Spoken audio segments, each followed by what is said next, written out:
2:03 a.m., October 22, 2025. The night sky over Mordovia glowed with a pulse no one could explain. In less than 9 minutes, 48 Ukrainian drones lifted from the darkness heading toward one of Russia's most guarded industrial hearts, the Seransk Mechanical Plant.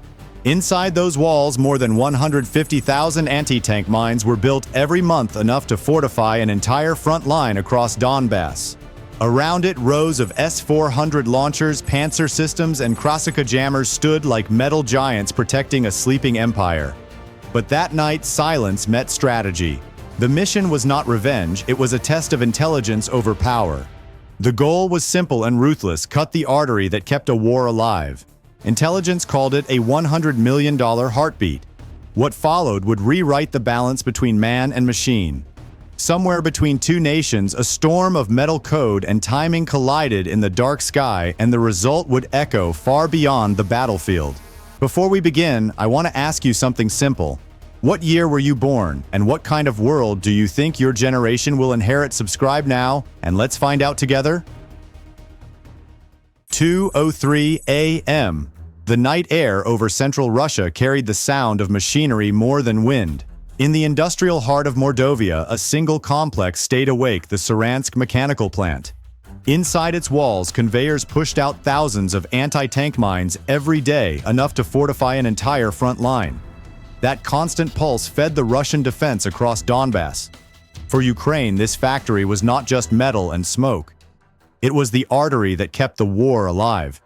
Every crate that left its gates meant another village trapped behind steel teeth. The mission was clear and cold: cut the artery, make the silence return.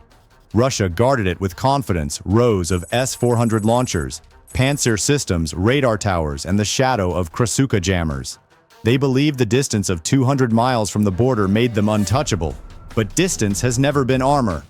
The reason was simple: without this plant, the Russian front would bleed logistics every hour. Ukraine aimed not to destroy cities, but to stop the machine that never sleeps. If you were in that command room, would you press the button knowing one strike could end a factory, but wake the world? What do you think is the real cost of that choice? 2:11 a.m. While most of Russia still slept, the air above Mordovia turned into a wall of noise and light.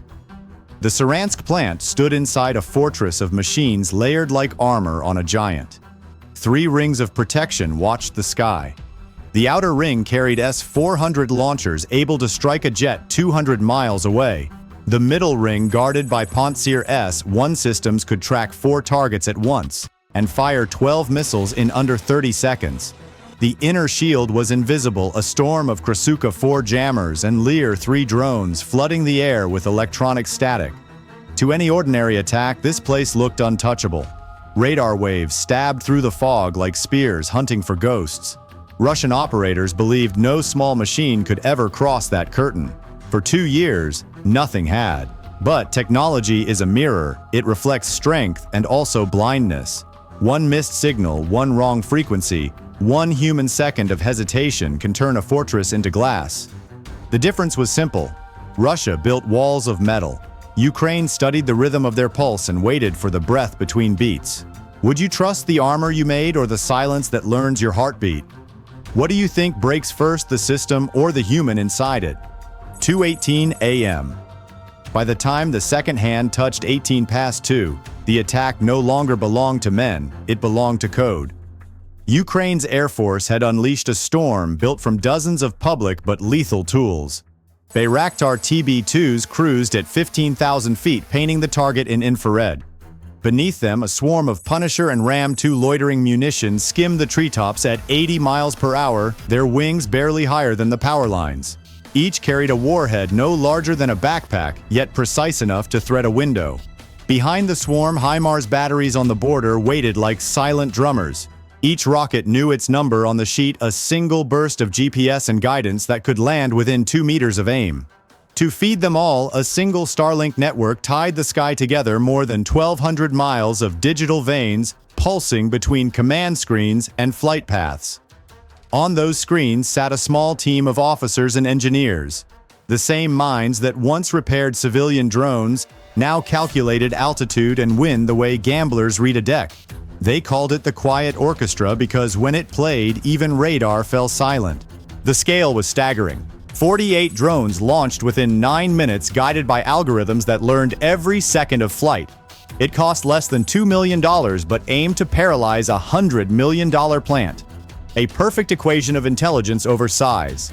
No one shouted orders, only breathing in numbers. For Ukraine, this was not revenge, it was adaptation survival written in code. Would you call that brilliance or desperation? What does it mean when a nation's strongest weapon is no longer steel, but software? Have we already crossed the line where machines understand war better than men? 2:27 a.m. The night above Mordovia began to move like a living thing. On Russian radar screens, dozens of small contacts flickered into view. 48 in total. Some climbed high, some hugged the ground. Operators at the Seransk Defense Command thought it was a glitch, maybe birds or false echoes from fog. But when the first Bayraktar TB2 transmitted live feed from 15,000 feet, they saw it clearly. The swarm was real and it was coming straight for them. Russia reacted fast. The first Panzer S-1 battery locked on and fired 12 missiles at once. 12 white trails arced across the sky like lightning frozen in motion. 12 impacts later, 12 targets vanished. The radar operators cheered, a perfect score. But they did not know that those 12 kills were worth less than the missiles that destroyed them. Each downed drone cost under $20,000. Each missile cost nearly $100,000. The math was already bleeding. At 2:29 a.m., a second volley launched. Another 12 drones gone. 24 explosions, 24 kills. The system seemed flawless until the warning on screen flashed red. Ammunition depleted. Reload cycle initiated. The Panzer had emptied its ready magazine in just 50 seconds. Behind that message waited the thing every operator feared most: silence. During that 60-second pause, Ukraine's plan unfolded with the precision of a clock.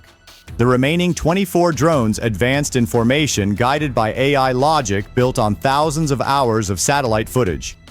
They moved in 3 layers.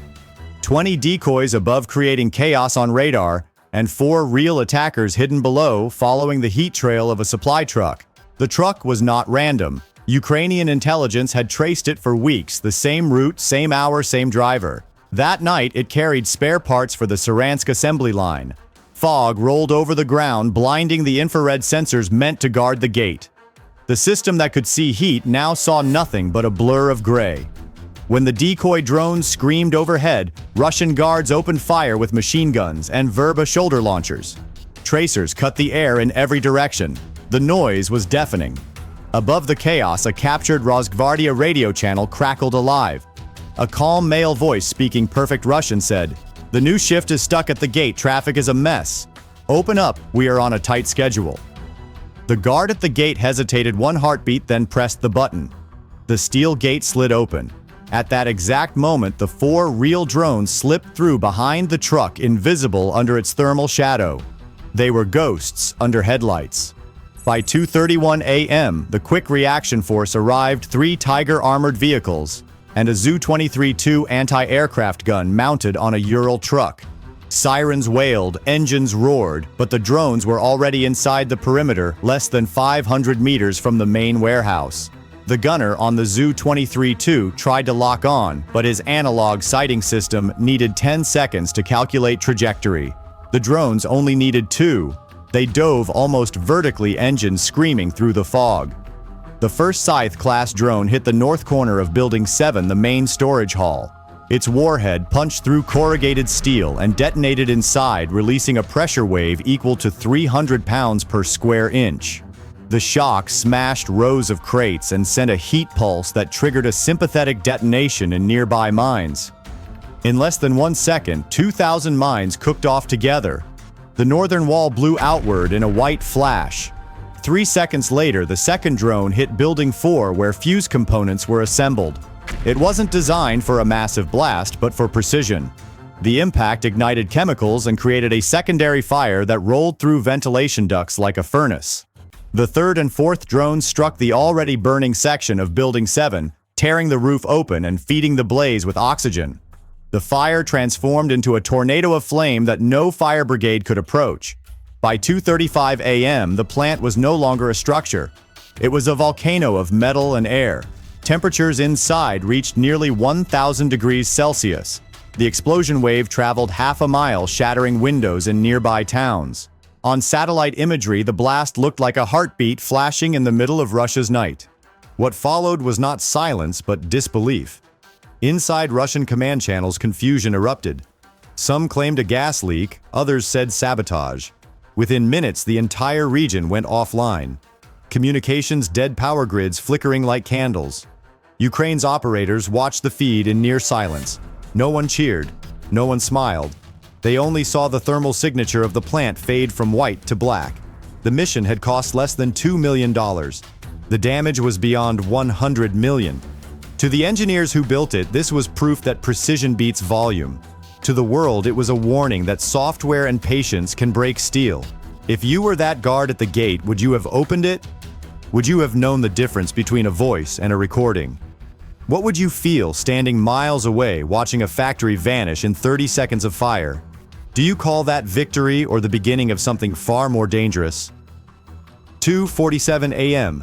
The flames over Mordovia were still climbing when satellites confirmed the truth. 70% of the Seransk Mechanical Plant was gone. More than 150,000 completed mines destroyed.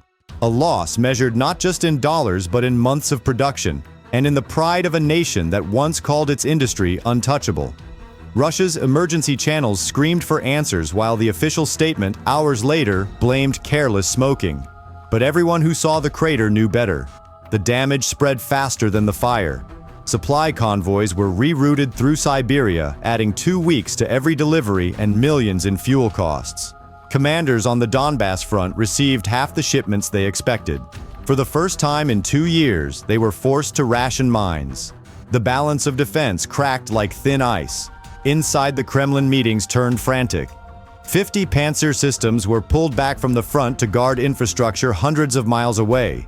The protective wall that once covered the army now had holes wide enough for a missile to pass through.